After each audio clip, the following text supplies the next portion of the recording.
Lion, look here, everyone. Wow, look at that. Big male. Must be one of the Birmingham males.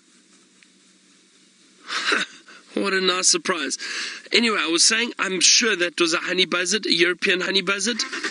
Let's follow this lion. Oh, look at that. Hey? That is really nice. You can hear some impala alarm calling at him now. He's probably just moving into the shade. Let's see if he might go and lie down.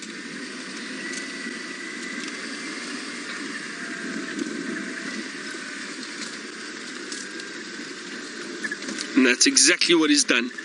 Just moved into the shade. There's impala alarm calling very close to him. Hold on. Just position here for us. There we go. Is that alright, Senzo? Can you film from there? There we go. Lovely view of him.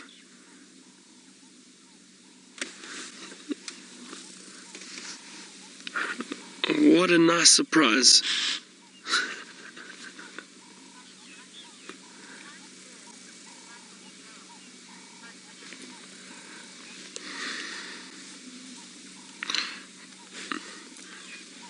Pugs fanatic. When you asked when the lions roar, can we hear that rumble in the ground? Well, it's not. No, I wouldn't say quite in the ground, but you can pick up on the vibrations though. Definitely, it's that loud. If you are close enough, you can definitely feel the vibrations.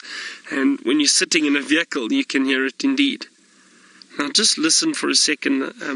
Let's make sure our ambient sounds turned up, but you'll hear this impala alarm calling. He's not too far. I can't see him. He's just behind a tree, probably about 40 meters away. But he's alarm calling at this lion. Let's see if he... There we go. Do you hear that?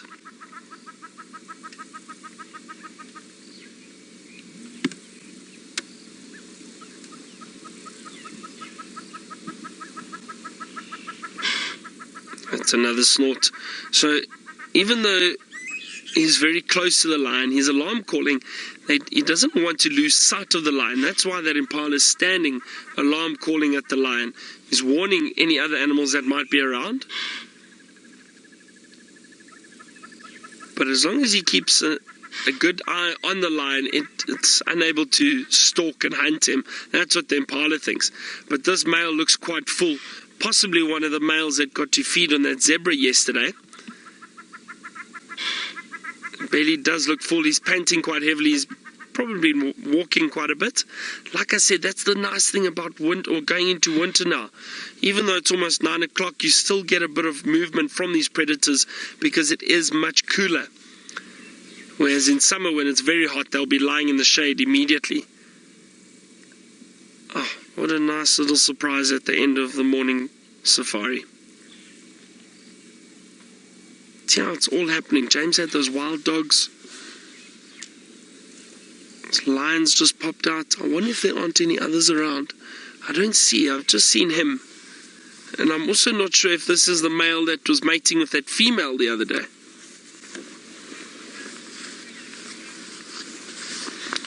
Now, speaking of James and the wild dogs, he's still with them. Let's go see if they're running around. I don't know what more I can tell you, James. He's resting in the shade at the moment. He's definitely more active than those wild... the wild dogs are more active than he is. But I'm not sure how far he's actually moved around. And was he perhaps one of the males that we heard last night? We basically, I'd say southwest of camp. A little bit further west, I would say. And but there were a few lions calling last night, so they were communicating with each other. So I wonder, I don't know if he walked through the property, went, had a look around, or if this was possibly the male that was, or one of the males that had that zebra kill yesterday. As I said, he has got a very full belly. It does look like he's fed. Rebecca, you say, look at that belly. He has got a full belly. And hopefully, within the next half an hour, I will also have a full belly.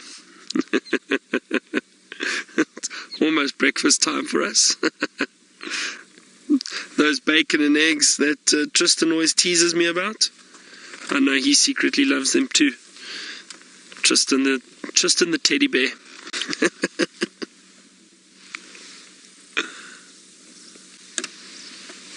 Now the impala has moved off. It stopped alarm calling and moved off. See, once they realize that there isn't an actual threat, they'll decide to move off and get out of this area where the predators are. But initially, that alarm call is to try and see if they can persuade the predator to move away, because that constant calling draws attention and they don't like it. But this male lion obviously doesn't mind. He will lie down and rest where he wants. Leopards often will choose to move off because they don't want attention drawn to them.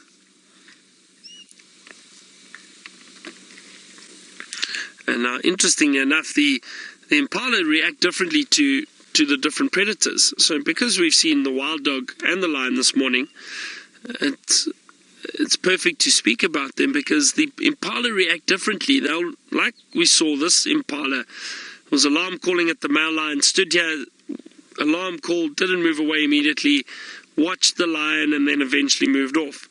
With the wild dog, however, if an impala sees them, it may give one snort, maybe, but otherwise it runs immediately. They do not stand an alarm call at the wild dog, because the wild dog have a different hunting strategy. They will run down their prey, and they don't stop and wait. They just run through, try and disturb a whole bunch of impala, and get them to scatter, and then they'll work together as a pack to hunt.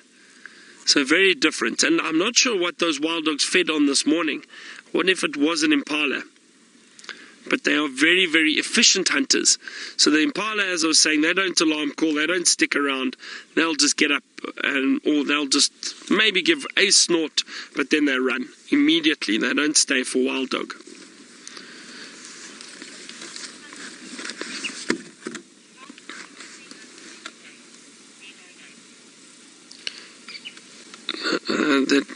The Twitter handle is it Mino name or Nino name?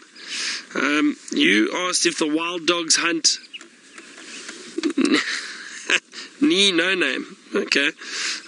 You asked if the wild dogs hunt during the day. Yes, they do. They are classified as diurnal predators. They are mainly active during the day. They don't move around at night very much.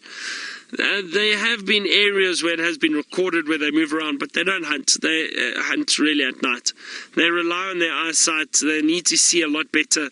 They don't have great nocturnal vision like lions and leopards, so they do hunt during the day.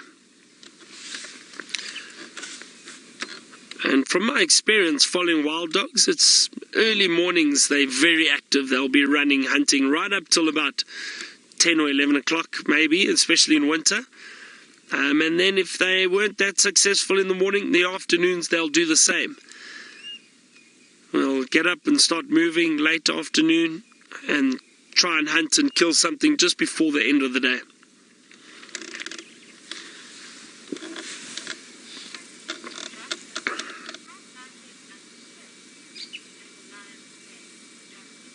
Now, Justin, I've never felt a lion's mane before, but their hair, I know, is very, very coarse, and that mane would be incredibly coarse and rough. It's not a soft mane at all, not by any means. Apparently, Justin, the only big cat with soft fur is a leopard. I've never felt a leopard either, but apparently that's the only big cat with soft fur. I have felt a cheetah. The cheetah has also very coarse hair. It's not soft at all.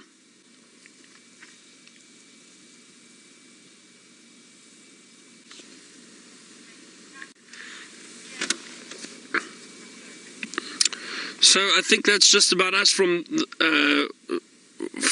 us for this morning.